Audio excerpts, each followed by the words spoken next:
Hello, my lovely dreamers.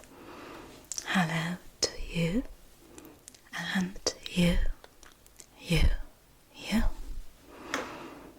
Welcome back to our channel. And if you're new here, welcome. Thank you for giving my video a chance. I'm Christina and I make ASMR videos. That's why I'm whispering, or I am soft speaking to you. It's Sunday night, late at night, and I'm here for another true crime ASMR story. And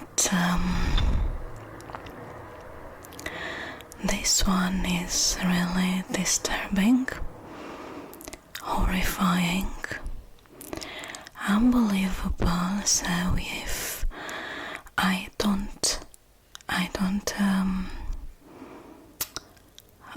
use graphic details, I don't describe the scenes using graphic details, but still I feel the need this time to warn you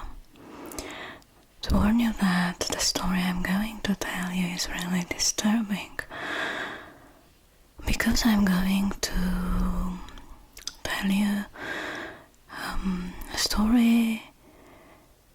the story of a child who murdered or instigated to murdering her whole family. So a 12 years old girl got rid of her whole family because they were in her way. So sit back and let's listen to another true crime story. This case is known as the Richardson family murders. I'm going to take you back in time, not very far. We're going to Canada. We are in Alberta, Canada. It's April 23rd, 2006. At 1 p.m. when the police arrived, they found a terrifying scene. A scene that the most experienced detectives have never been able to forget. It was extremely horrifying, even for them that were used to seeing such dramatic scenes. They found the bodies of Mark Richardson, who was 42 years old, and his wife Deborah, 48 years old, in the basement of their home. But what shocked them the most was the fact that upstairs they found the little body of their son Tyler Jacob, who was only 8 years old. And there was even more. One of the detectives saw a picture of the family on one of the tables, And in the picture there were 4 members of the same family, not 3. A girl was present in that picture, a teenage girl, who was nowhere to be found inside the house. They looked for her everywhere, even in the wardrobes and cupboards. And they were worried about her faith, and they were also thinking that she might have been taken by the ones who entered the house. They thought at first that it was some sort of home invasion. So for a time they feared that she might have been a victim too. But when they went to the girls' school, she was attending a Catholic school. In her locker, they found some absolutely horrifying scams, horrifying drawings. And in these drawings, the girl illustrated the way in which she used fire to revenge against her family. And she also drew herself escaping in her boyfriend's truck. The detectives also discovered that the girl was only 12 years old. 12 years old. This thing, her age, absolutely shocked me. I'm a teacher. I have been working with children for more than 20 years. I cannot imagine a 12-year child, girl or boy, doing something like this. I just cannot. I cannot. Children are supposed to be pure half angels. Don't know what. Okay. So she was only 12 years old and she had a boyfriend who was, who was an adult. He was 23 years old. His name was Jeremy Allen Steinke. And let's go back and see how everything started. Mark, 42, and Deborah,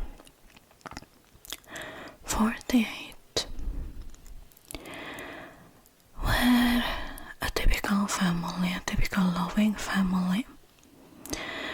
They loved each other, they cared about each other, and they had a past of their own.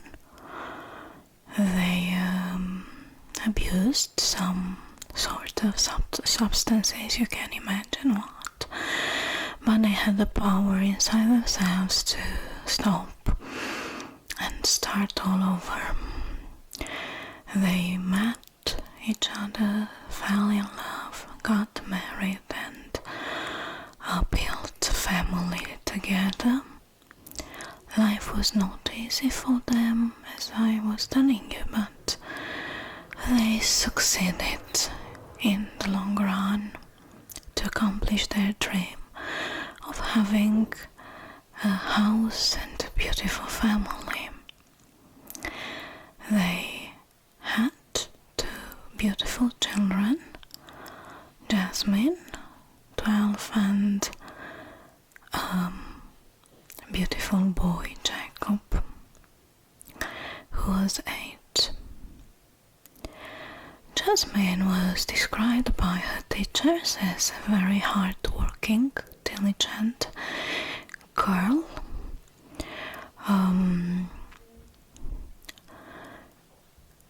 smart and kind. Everything was okay up to a point. She was the perfect daughter, but at a certain point she began to change. She began being interested in the goth culture.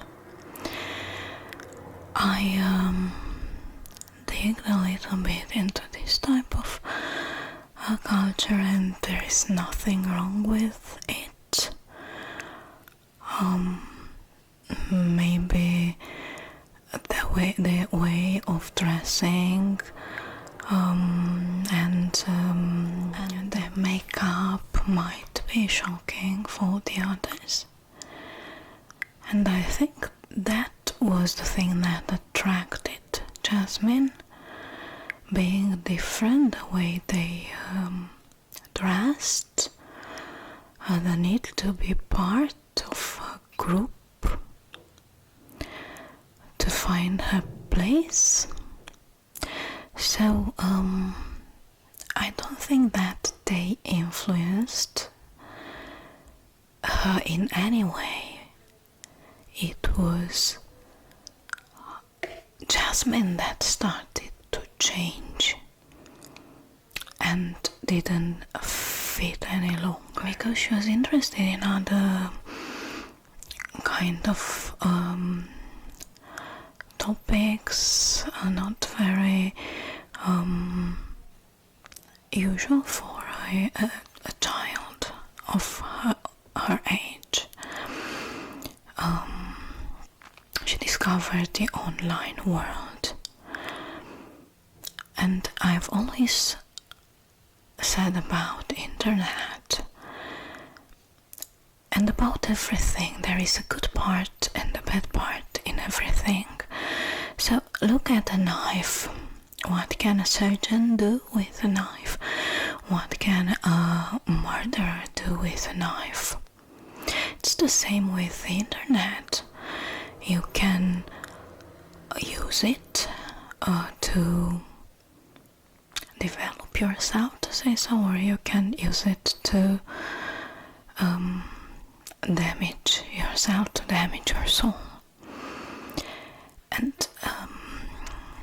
this girl discovers some sort of dark side of the internet. She was fascinated with some sort of morbid things,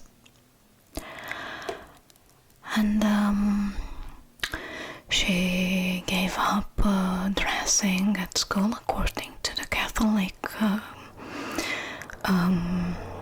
dress code. Now, from what I've understood, they didn't have a uniform, but I suppose there was a dress code.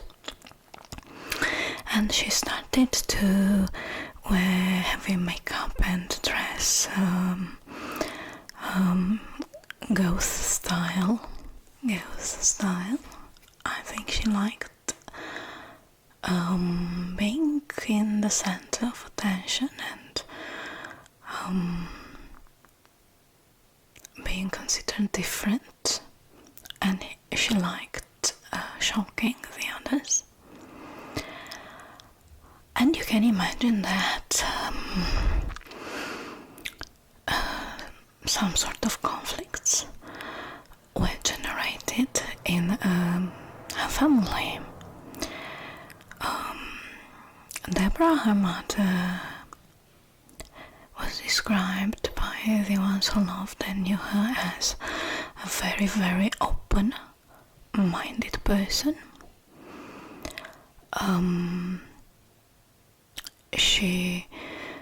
approached everything using the big sis attitude and not the mother attitude. At a certain point, the girl had an older boyfriend. He was 16, and the mother wanted to meet this boy and talk to him. And the boy remembered that she was extremely polite, extremely kind, and he really liked her. And Jasmine, although she was 12, she grew up very fast, and she looked like a 16 years old, 17 years old. She looked older than her age. And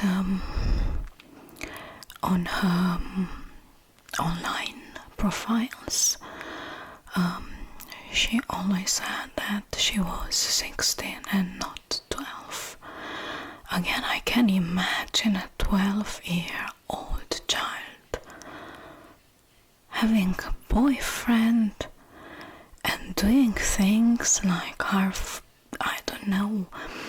I think there are some stages in life, and childhood is one of the most important stages in developing ourselves as individuals. And if you skip these normal stages and just erase them and go directly to a higher one, there's a gap there, something is missing, you're not complete. You should live what is meant for you at a certain age. So these children who are so eager to grow up, I don't know, childhood is a wonderful period and we all should enjoy it. We should build up memories to which to return from time to time.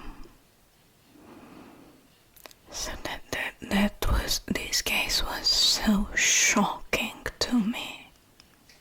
So shocking, because I have always considered children pure, close to God, spiritually speaking, because their souls are clean.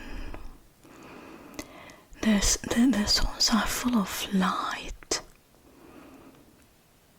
I guess I was wrong. Some people are born, I don't know, ugly, cruel.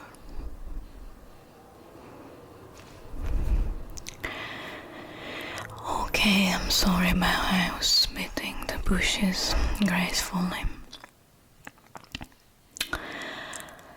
And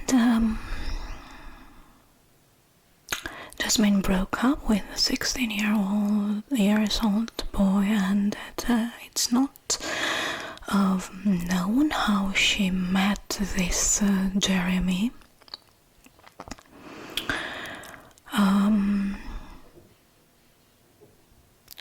He was 23 years old and really troubled.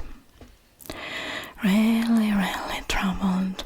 So they might have met at a punk concert, or some others say that at a punk party. Other sources say that they met online, but this thing is not really important. They use internet to communicate to each other a lot. So this Jeremy dropped high school, had no job. He was a 23-year-old young man fantasizing about a lot of things. It's understandable when we are talking talking about a 12-year-old child, but when we have a 23-year-old person, it's a little bit strange. So he considered himself a werewolf, a 300 years old werewolf. He was also part of the goth group, and he had a whole army of a teenage girl who admired him, and he liked this. He especially dated very young girls. To me, this young man seemed really immature for his age. Really immature. He met Jasmine, liked her, and he mailed her. Imagine a 23-year-old man, others got married at this age, mailed her asking her to be his girlfriend. And she was so happy and she said yes. And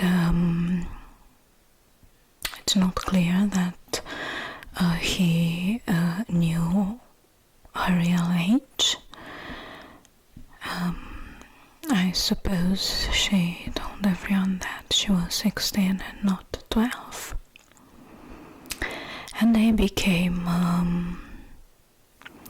boyfriend and girlfriend, a 23-year-old adult and a 12-years-old child. This is so wrong. So wrong. Of course, Jasmine parents were, imagine, just put yourself as a parent in their shoes. What would you have done? I don't know, I would have done just the same. I would have forbidden her to see him. I would have locked her in a room if necessary. I don't know, just to protect her. It's not normal. It's not normal. But this Jeremy didn't seem to think as a 23-year-old.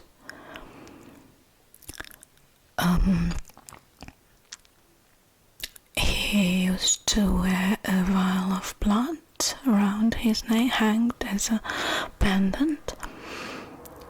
He considered himself a werewolf. I don't know what. He lived on what? No job. Nothing. He also liked to drink, and you can imagine that he also used those substances that were forbidden and still are forbidden. And that's expensive to buy that, all those things. I can imagine what. But there's a side of him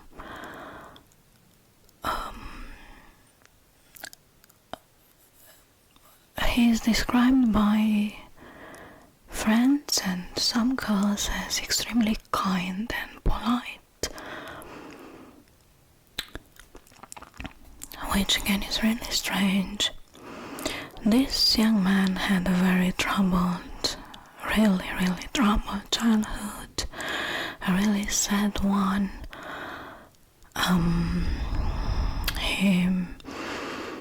His mother had drinking problems, and it's also said that it had been abused by different stepfathers.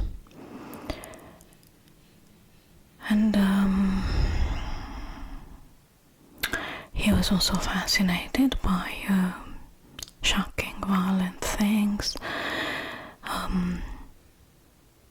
his favorite movie was also a very violent one.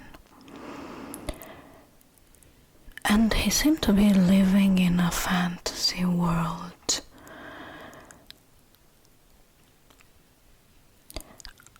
Maybe if these two hadn't met, nothing of this would have ever happened, but they were a match made in hell, really. And trouble started. You can imagine that Deborah was really upset and worried all the time. Her daughter didn't want to listen to her. She was really irresponsible. She refused to babysit her little brother, didn't take care of him, just ran away from home to meet her boyfriend. She looked at him, he looked up at him, admired him.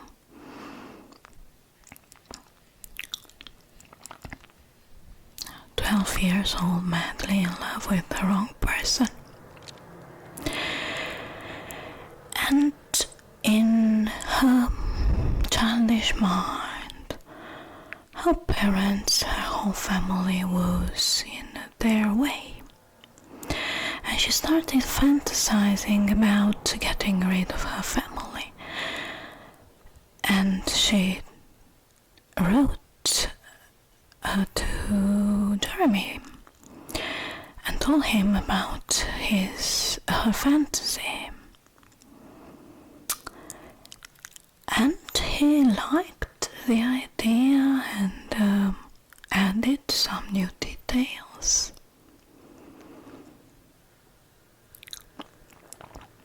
And the fantasy became a plan, and they met their friends and boasted, bragged about this, even wanted to find someone to help them accomplish their plan. They wanted to do this just like in the movie, that movie they loved so much. So the fantasy was to get rid of Jasmine's family and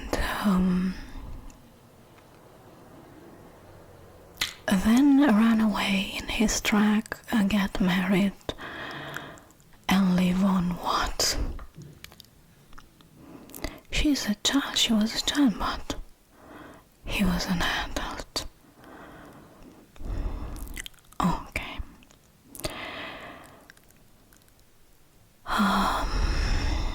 It didn't take too long to the police to figure out who was responsible for this, especially that they found a lot of evidence, and they found a bloody fingerprint on the switch in Jasmine's room.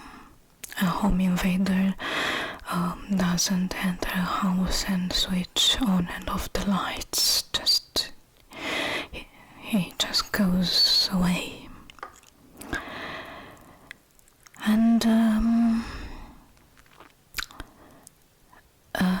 they both got arrested the following day. They were arrested about 130 kilometers away, and both were charged with 3 murders.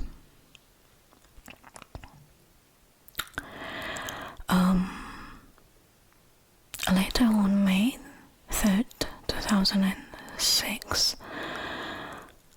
Casey, a friend of Jeremy, who was 19, was charged with being an accessory because he drove them away in her pickup truck later in the day and helped them dispose some evidence.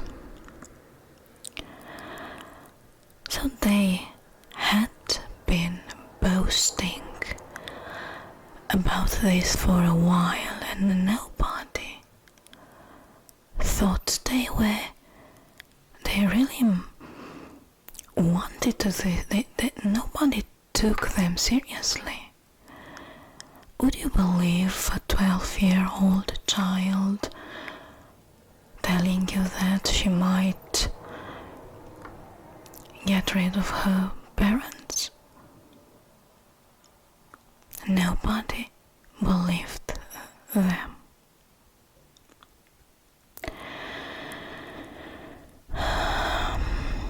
The motive was clear. Jasmine's parents had grounded her for dating Jeremy.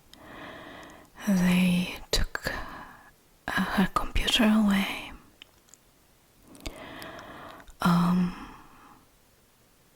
The age gap was huge.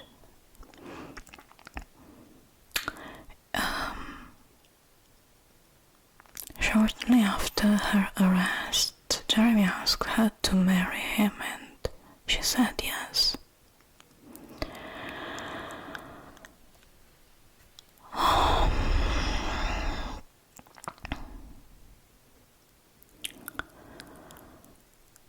So, one of her online names was the Runaway Devil, and she said that she was 15 or 16, as I have told you.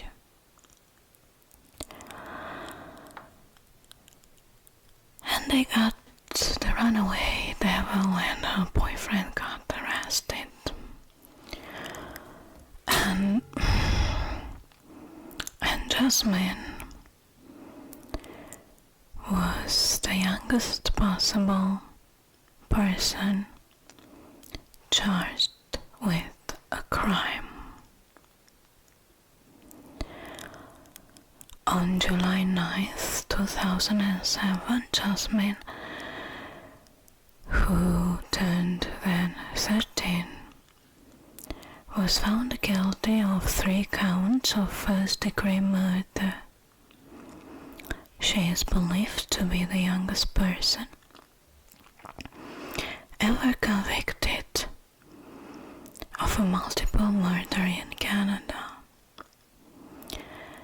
On November 8, 2007, she was sentenced to the maximum penalty of 10 years in prison. Her sentence included credit for 18 months already spent in custody, to be followed by 4 years in a psychiatric institution and 4.5 years under conditional supervision in the community.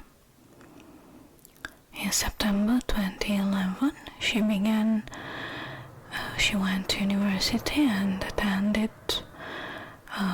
university classes at Mount Royal University. She was released from a 10-year sentence at a psychiatric hospital in the autumn of 2011.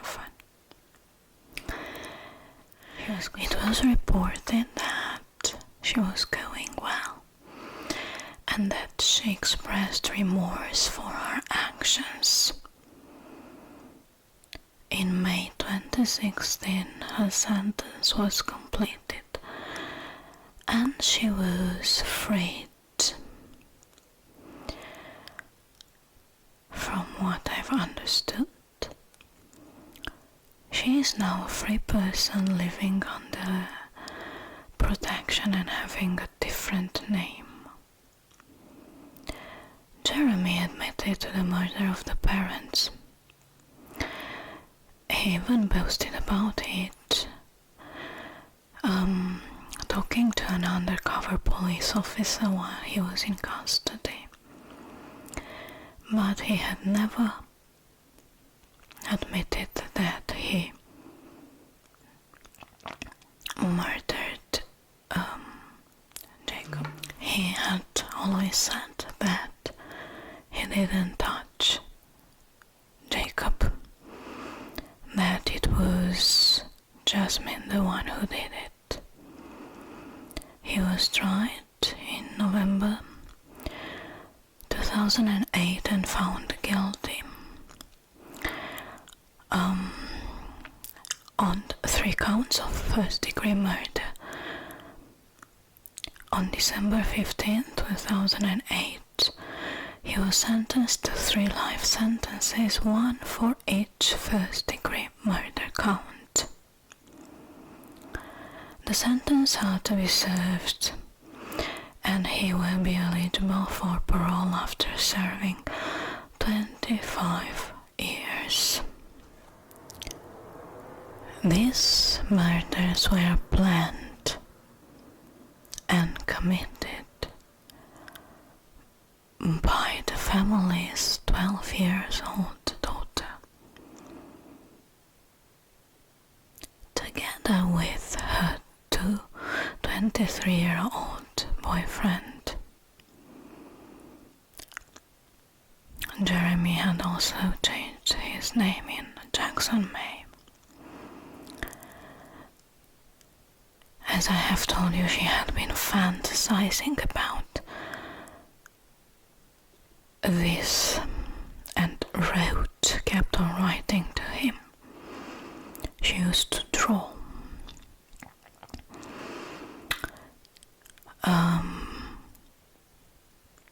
That night, Jeremy drank a lot, used even something else to get some courage, and he entered the Richardson's house.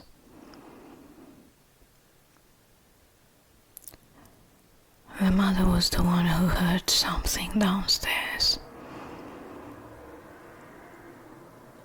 and she was the first victim. The father tried to fight and save his family, but he didn't have any chance.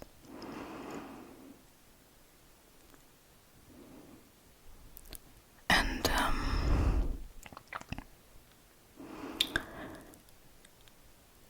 they met each other in the kitchen, and Jasmine went upstairs to her little brother. And at this point, Jeremy said that she was the one who did it, because it was some sort of charity act. He was too sensitive to be left alone in this world, according to her. And that is really, really disturbing. Imagine this little boy's last moments. He even tried to defend himself using a toy.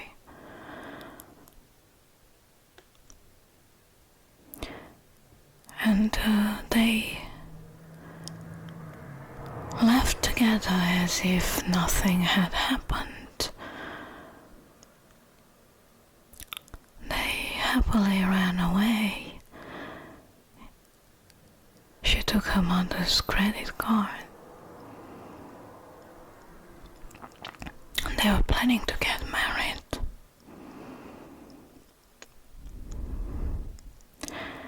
I don't know what to say. I don't believe in that kind of remorse. Especially sad that she was sincere, that she really expressed remorse and she was sincere. But it's not fair that one of them got a 3 life in prison sentences, and the other one is free to go.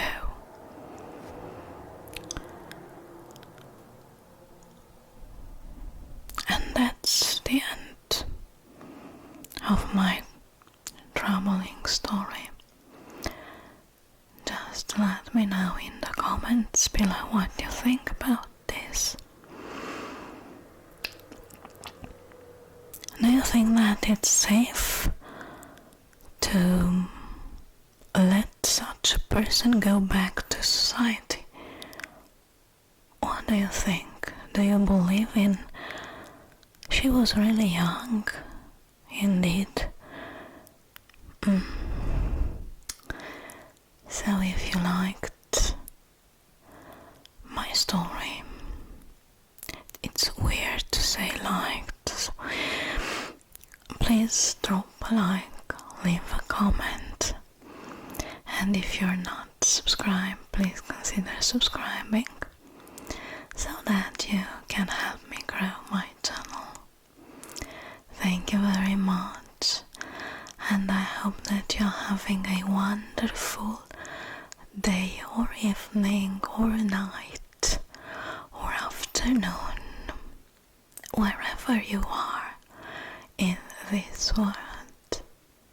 Thank you for listening. Bye.